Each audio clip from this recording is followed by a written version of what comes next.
How to create a local user account on Windows 11 without a Microsoft account step-by-step guide.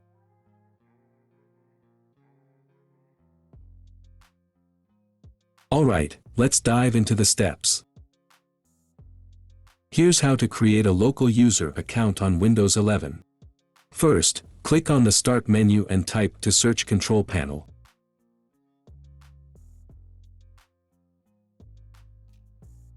In the Settings window, go to User Accounts. Click to open. Click on Manage another account. Down here click on Add a new user in PC Settings. Under Add Other User option, click on Add Account. A Microsoft account sign-in window will pop up. To create a local account, click on I don't have this person's sign-in information at the bottom.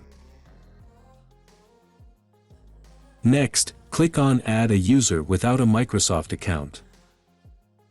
Now, enter a username, and even if you want to use the password again, you can enter it from here.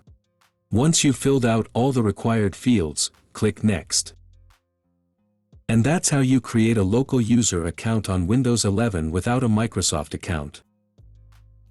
I hope you found this tutorial helpful. If you did, make sure to give this video a thumbs up, and don't forget to subscribe for more tech tips and tutorials. Thanks for watching, and I'll see you in the next video.